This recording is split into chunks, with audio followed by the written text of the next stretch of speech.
Unlimited talk, $75. Talk unlimited to over 50 destinations. Unlimited talk to all local landlines. Landline to mobile, 45 cents. Sign up now. Watch, talk, click.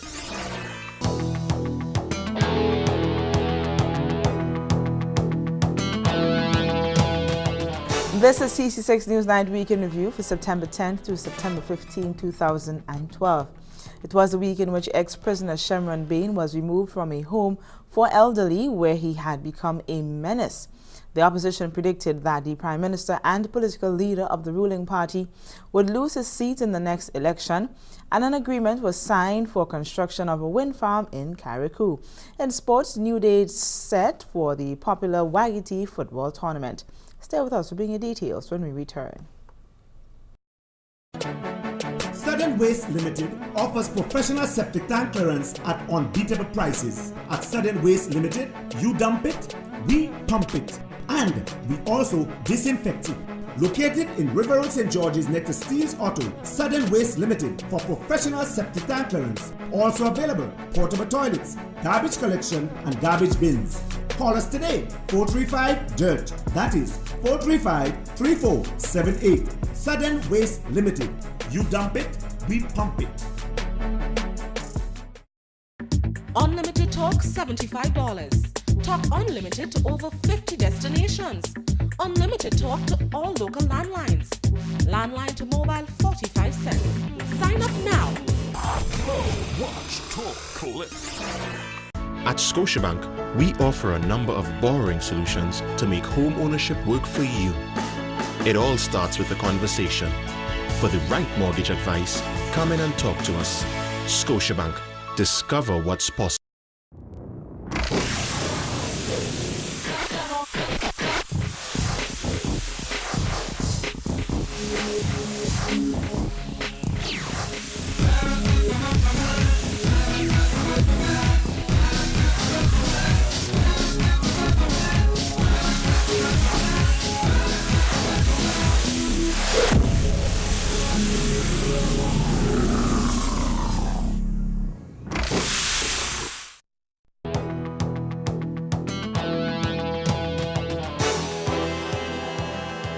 Thanks for joining us. I am Samantha Williams. More than 3 years of living and working in fear has come to an end for the staff and residents of a state-run home for the elderly, as the man who has been the source of their terror has been removed, while the authorities seek a permanent solution to his problem.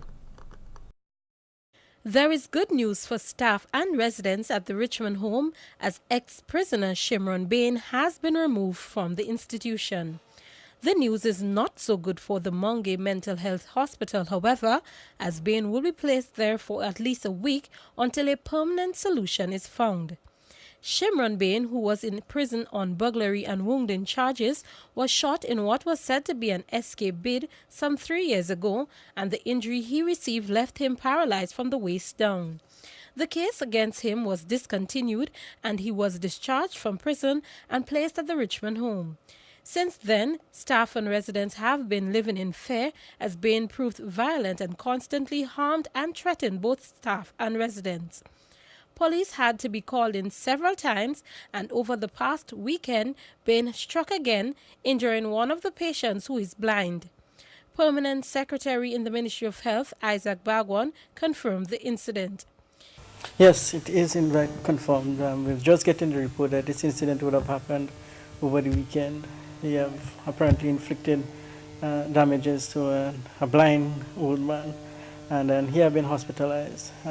From the report that I've received, that he have got some lashes in his head, and so he had a laceration which was stitched up. So he's stable, and so been discharged, but he's still kept in the hospital until we address the matter in terms of getting Shimron out of the institution. In an early report on the situation, Mr. Bagwan said Ben's family were not able to have him back in the home, but they are now among stakeholders trying to find him a permanent home. It's a collaborative effort in terms of addressing this matter. Cabinet would have already directed that the Ministry of Social Development seek to provide some support by way of home or some assistance for him in terms of relocating him to Lacolom. Because of course the own constraints of space on there, that didn't happen. But there is a commitment from the Ministry of Social Services, Social Development to provide some support. Ministry of Housing would also provide some material in terms of assisting to get the material to build him some kind of structure, small house. The prison has agreed to provide labor to build a house for Bain, he says, but suitable lands must first be identified, whether on property belonging to the family or elsewhere. The immediate short-term solution, however, is the Monge institution. So to deal with the matter immediately, we have taken steps to move him out of the Richmond home, reallocate him temporarily into the Monge institution, and we hope before the week is up we'll be able to find some kind of permanent solution in this regard. I've also contacted the family this morning to try and see if we could make arrangements, because while in a certain extent the state have certain responsibility, the family also have to have some responsibility in this regard. So I'm working collaboratively with all the partners concerned to address this matter once and for all. Mr. Bagwan confirmed to CC6 Newsnight that in the mid-afternoon on Monday, Bain was moved from Richmond home to Monge, and the Ministry of Social Development has agreed to provide a semi-permanent solution at the Lackalome Housing Development in St. David until a permanent home is built for Shimron Ben. Janelle Andrews, CC6 Newsnight. As Grenada embraces the Go Green initiative, the island of Carriacou will be the site for the first wind farm of Grenada Electricity Services, and an official signing for the multi-million-dollar project took place in St. George's on Tuesday. A wind energy project is being brought to Carriacou in the village of Top Hill to bring more affordable energy costs to the residents. This is an initiative between the government of Grenada and the European Union, and a signing ceremony was held at the National Stadium on Tuesday to make the project official. A release from the Ministry of Energy states that Carriacou's relative size in relation to the rest of the electricity grid in Grenada means that the effect on the overall grid will be small. Nonetheless, the project is important to the overarching strategy for renewable energy development in the state of Grenada. The financing agreement was approved in February 2012 at a cost of €3.9 million with a €2.5 million grant from the European Union to the government of Grenada and at least €1.4 million counterparts funding from Grenlec. Prominent Secretary in the Ministry of Finance, Timothy Entwine, says the project speaks highly of Grenada becoming a green country. Today, we are looking at how we are harvesting our renewable energy, and in particular, wind energy. But more than that, today marks an important development in the delivery of the vision of the government of Grenada for Greenada, G-R-E-E-N-A-D-E. What is that vision? The Greenada vision is simply to make Grenada green by 2030. Chief Executive Officer of Grenada Electricity Services, Clive Hosten, says Carriacou will experience reduced energy costs, which means easier living on the island. It is important that we describe this project as much more than a wind farm. The feature that makes it unique is a high level of penetration that we have designed the system to achieve. With 1 to 2 megawatts of wind energy, we would reduce fuel consumption in Carriacou in the region of between 40 to 60%. The groundbreaking for the multi-million-dollar wind farm project on the sister isle of Carriacou will take place on Wednesday. This particular project in Carriacou has some other key benefits, namely, it will be a new tourist attraction. It will be better for our environment in terms of reducing our carbon footprint. We can also capitalize on the many benefits of having green branding and having a green destination island. It will also provide opportunities for education, training and skills enhancement. Head of Delegation to the European Union, His Excellency Valeriano Diaz, praises Grenada for the initiative to go green, as this is something Europe highly supports. It is really ambitious, the strategy of the government of Grenada to get to 2030 as having a green, fully green country. Minister responsible for energy, Honorable Nazim Burke, says Grenada is spending too much for fossil fuel when there are measures to create its own energy. We have confronted this challenge of energy development and have taken this approach based on the philosophy that the Caribbean sits on perhaps the largest reserve of energy sources anywhere in the world. And the irony of it is that at the same time that we have such reserves, wind, geothermal, solar, waste, and all the renewable sources, at the same time that we have so much abundance of it, we have the highest energy bills per capita of any part of the world. We are spending too much money on fossil fuel. We have to change that. The Carriacou wind farm is the first of two that Grenek plans on constructing in Grenada, Carriacou and P.T. Martinique. Karima Lewis, CC6 Newsnight. An agreement between Grenada and Trinidad and Tobago is said to have potential financial benefits to both countries, as it could lead to discovering oil and natural gas in their territorial waters. The governments of Grenada and Trinidad and Tobago will be working together in conducting seismic searches to develop each country's renewable resource. To seal the deal, an agreement was signed between the two countries a week ago. This was highlighted by Minister of Energy, Honorable Nazim Burke, at a signing ceremony held on Tuesday at the National Stadium for a wind farm to be developed in Carriacou.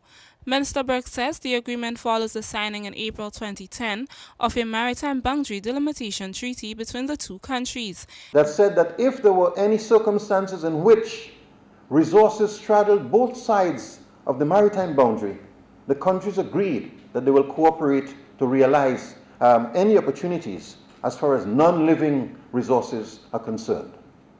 This agreement, therefore, was an agreement on cooperation to realize opportunities for cooperation in non-living resources. It is the first time ever in the history of CARICOM there will be such a collaboration, he says. These two countries will cooperate in conducting seismic searches of the maritime waters to determine what hydrocarbon resources we have and where they are located. For the first time, it will allow us to cooperate in the field of training of our people. That Trinidad is going to help us to train some of our own people to prepare them for entry into the hydrocarbon industry. It will allow for cooperation in the sharing of seismic data, so information that they have about oil and gas location, they will share with us. And what we find, we will share with them. He says Trinidad and Tobago and Grenada will also be jointly hiring seismic companies to do searches in the waters to determine where oil and natural gas deposits are. We will share the revenues coming from those searches because, of course, multi-client arrangements exist through which you can actually sell the data and receive a stream of revenue even before you start getting oil and gas. It will also allow us, equally importantly, sisters and brothers, to establish, and ladies and gentlemen, to establish a joint development zone, an area designated as an area which will be developed jointly by both countries and both governments, and determining when and how we would put blocks of our respective maritime spaces on the international market for sale and for exploitation and exploration by oil companies. Minister Burke says with the signing of the new agreement, the relationship between Grenada and TNT will be further developed to bring in revenue and other benefits to the country. Karima Lewis, CC6 Newsnight. When we return, Movement of Independent Candidate names 13 independent candidates to contest the next general election. GTM wishes to advise its customers of its new toll-free office and fax numbers for our local offices. You can contact us at 800-4GTM, that is 800-4486.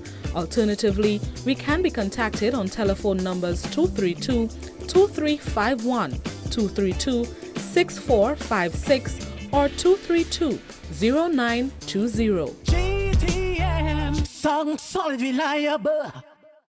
Only one dishwashing liquid can do the job. Quicks is the expert in taking out the toughest grease easily.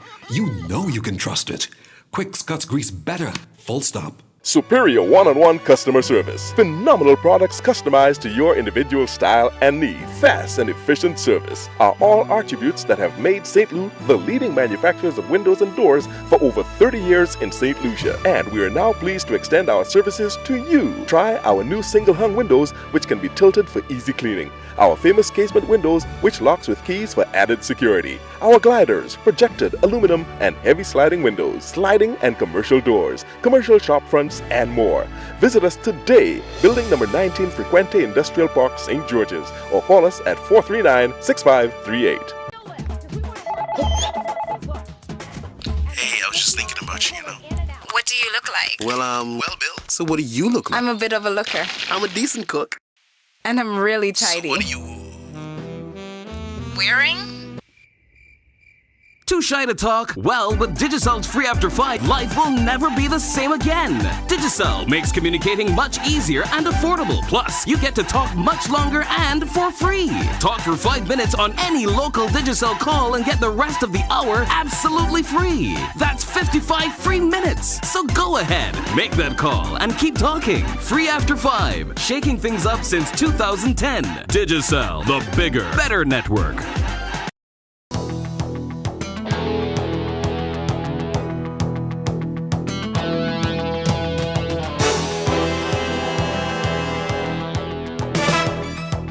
Welcome back. Columbus International Inc. has announced that it has officially acquired formal approval to enter the Barbados telecommunications market. The approval includes the acquisition of Tele-Barbados and all requisite license to provide wholesale and retail broadband-enabled services for both business and domestic consumers. In his video address to CTU ICT Roadshow attendees, CEO of Columbus Communications Brendan Paddock stated that, and I quote, Barbados's high-quality infrastructure, excellent workforce and reliable institutions provides the foundation for Barbadians to use technology to transform their country, unquote. Over the past 8 years, Columbus has invested well over $1 billion in its subsea and terrestrial networks, which now spans 23 countries. The network powers Columbus retail brands Flow, a consumer-focused triple-play video, broadband and voice provider, and Columbus Business Solutions, which offers business-class ICT solutions. According to Mr. Paddock, with a planned $80 million investment over the next 3 years, they are endeavoring to make Barbados an even more attractive place in which to live and conduct business. The opposition New National Party is already anticipating a victory in the general elections, which is due next year, and the political leader is looking ahead to seats that his party will claim, and one of those seats belongs to the sitting Prime Minister. Leader of the opposition New National Party, Dr. the Right Honorable Keith Mitchell, is predicting that his counterpart, the political leader of the ruling National Democratic Congress, will lose his St. Patrick East constituency seat in the next general election. In the 2008 election, when the National Democratic Congress claimed 11 of the 15 parliamentary seats, MP Thomas defeated the NNP's Carl Caton by 104 votes, polling 1,434 votes to Caton's 1,330. Dr. Mitchell is, however, predicting that the outcome will be different in the next election. I think that's going to be very difficult, and literally virtually impossible. I don't see the Prime Minister pulling off crowds. If you get to 2,000 people, what is 2,000 people in a population of voters of 40,000 people? And don't forget, what you're getting is the dyads, the extreme dyads of the party. And the Prime Minister is still Prime Minister, using government resources, and he's paying free buses. If you take, for example, the time when we had a meeting in Grenville, our crowd was far bigger than his one, no matter what anybody tried. But the people paid their buses. We didn't pay one bus because we don't have the resources to do so. So if you're talking about rallies, the Prime Minister has not demonstrated he has any major support. Are you predicting that the Prime Minister will lose his seat? It's highly unlikely that he will be again back in Parliament, based on all the readings we get in the constituency of St. Patrick East. And that's one of the smaller constituencies. It's almost easy to read this as opposed to an area like St. David's, which is much, much bigger, about 6 times as big as the Prime Minister constituency. The opposition leader, who was speaking with CC6 Newsnight on Friday when he dismissed any notion of his party being behind the most recent political poll, says PM Thomas has made fatal mistakes by distancing himself from certain people in his party.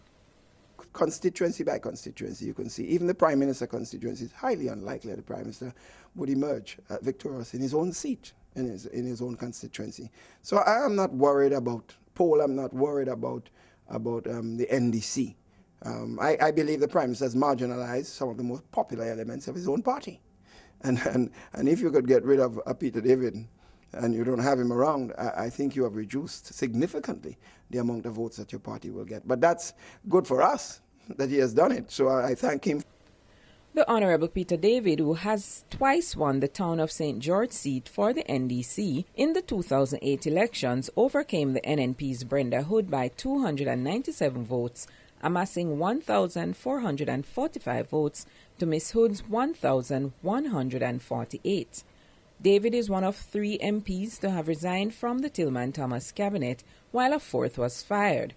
The St. George's MP last week announced that he will again be contesting the seat in the next election, strongly hinting, however, that he will do so as an independent candidate. Beverly Sinclair, CC6 Newsnight. With the next general elections less than a year away, a new political organization has presented 13 representatives it believes can have a successful run at the national polls.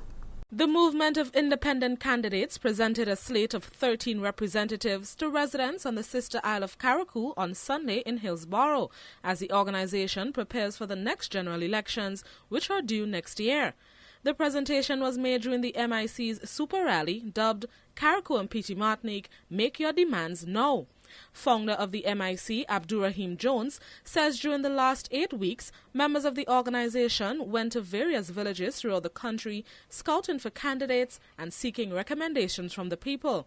He says they have received numerous recommendations, and as a result, they are able to present almost all of the representatives that can take them to the next general elections.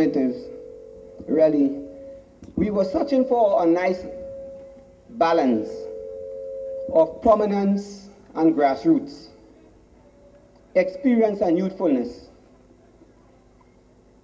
So, as the chairman said, we went through scouting for candidates because the time is short, yeah? Election could be any time. It could be called, you never know, before we get that done. The representatives in attendance on Sunday included Clint John, known in the soca business as Super Flying Flint for Carriacou and Petite Martinique, Donald Thomas for St. George South, Fimber Gibbs for St. George Northwest, Abdurrahim Jones for St. George Southeast, and Akeisha Clark representing Lawrence Amade, the candidate for St. George Northeast. There is one well-known face and sitting MP among the list of candidates that will contest the next general elections under the MIC platform. For the constituency of St. John, the representative is the Michael Church. We are here looking for the right balance of prominence and grassroots, experience and youthfulness, and we are all inclusive. We want to put an end to the politics of exclusion, which could take Grenada nowhere. We want to put an end to the politics of victimization. Mr. Church, however, is not in the island and was not at Sunday's rally. The MIC was officially launched in February of this year, and Mr. Jones says already they boast of a slate of representatives that involves a mixture of experience, youthfulness, prominence, and grassroots, representing brand new blood or a brand new way of thinking. What we really have pulled off, people who've been around the politics and political organization, really we have an impossibility. Because we were told this is not just improbable, but it is impossible. Here we are now, presenting you a slate of candidates, a virtually full slate of candidates. The movement of independent candidates is in the process of selecting representatives for the parish of St. Patrick, which has 2 constituencies, including that of Prime Minister Honorable Tillman Thomas. Mr. Jones says they are hoping, however, to complete the slate of candidates within the next 2 weeks. Blossom Alexis Welsh, CC6 Newsnight. Coming up in Sports on 6, coordinator appointed for women's football program. Life does not have to be complicated. It's time to enjoy the small things. The Hyundai i20 offers you the chance to simplify. Available in 14 and 1600 manual and automatic transmissions. Amazing things come in small packages. And the i20 is equipped with features for your comfort and safety. Choose a color that defines you and be the I in the i20. Why complicate life when you can simplify with the Hyundai i20? Hyundai i20 offers 3 years or 60,000 miles of warranty. Visit our showroom today, Morris Bishop Highway, St. George's.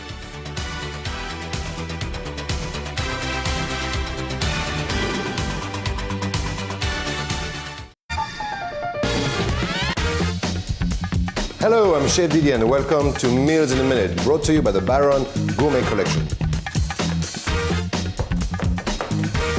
Today, we join Chef Didier on a culinary trip to China for a delicious sweet and sour chicken stir-fry. We start by simply branding a chicken breast in a hot pan with a little bit of oil. Add a little more oil to the pan and stir-fry your fresh vegetables until barely tender. Then add a jar of sweet and sour sauce from the Baron Gourmet Collection with some fresh noodles and toss it until nice and hot.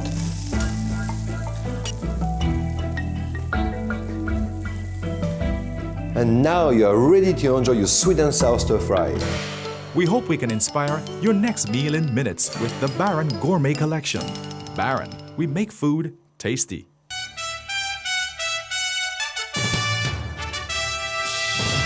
Welcome back. We kick off with football. A meeting on Wednesday with organizers of a popular football tournament and officials of the Grenada Football Association may see the postponement of the start of the 4th annual Wagiti Super Knockout Football Tournament. The postponement may come as a result of the GFA League, which is still ongoing and is scheduled to conclude in November. Chairman of GFA's Women's Committee, Patrick Francis, says currently there is a memorandum of understanding between the Grenada Football Association and Megaforce Promotions, which states that the Wagiti tournament will commence in the first week of October yearly. However, the local footballing body is requesting that the organizers push back the start of the event from October 6th to 27th. Mr. Francis says this is only to allow the domestic league to be completed because the GFA fully supports any events geared towards the development of football on the island. The Grenada Football Association's endorsement of the Wagiti tournament means it provides all officials for the Wagiti event.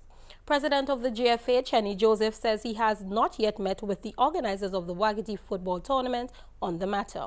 Meanwhile, organizer of the Wagiti football tournament, Wayne Wagiti Redhead, told Sports on 6 that he has agreed to push back the start of the event to October 27th.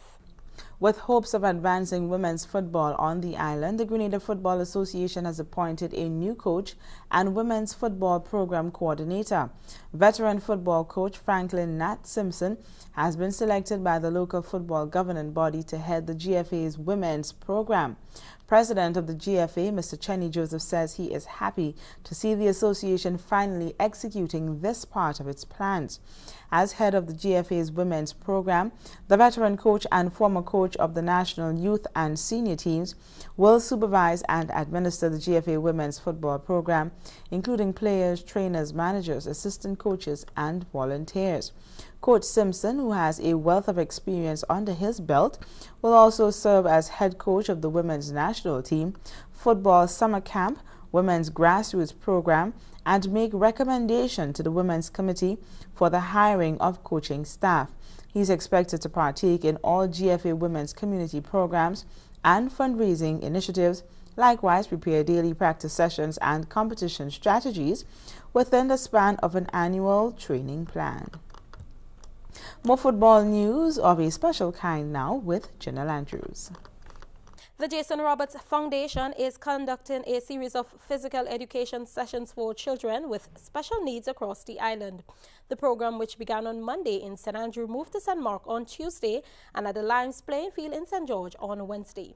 Chief Executive Officer of the foundation is Otis Roberts. What we're aiming to do is to build a program that's sustainable over a number of years, and to recognise that the kids here who have got disabilities have a part to play in sport and engage in activities that mainstream kids do. So we're here to help with that, and we've been really fortunate to link up with the SGU. Two volunteers, Jessica Smith and Laura Lackey, spoke to Sports on 6 on Wednesday. I'm with the SO program. My husband goes to SGU, and the SO program, they tell us a lot of activities that are going on, and I really have a passion to work with disabled children and just children here in Grenada, so I thought it sounded like an awesome opportunity. We're with the Significant Others organization through SGU, so our spouses go to the school, their students. We're always looking for new opportunities to volunteer and give to the community. The special needs kids have really touched our hearts a little bit, so we're always looking for new opportunities to come out and stimulate their minds and work with them, so we just came out to see what it's all about. Speech language therapist attached to the special education desk at the Ministry of Education, Tonya Hysent, was also present for the session. It means a lot for us at the ministry, especially at the special ed desk, in terms of trying to get the physically challenged active.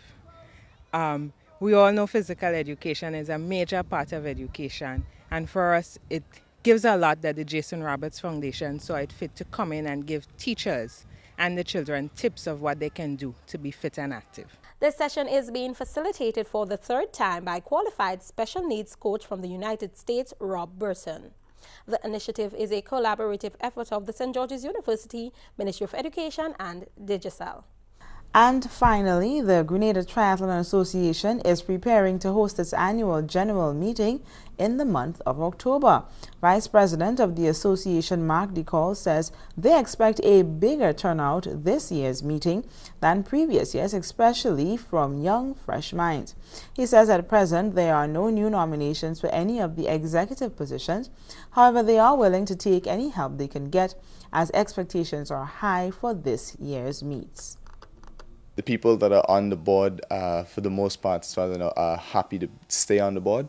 But at the same time, if there were people that were willing to put some work in, we would definitely welcome their nominations for various posts. Claire Morale is president of the association.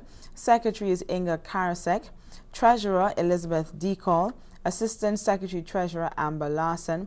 Marketing Officer is Danny Donnellan. Public Relations Officer Helen Rethby. And committee members are Russ Fielding and Alison George.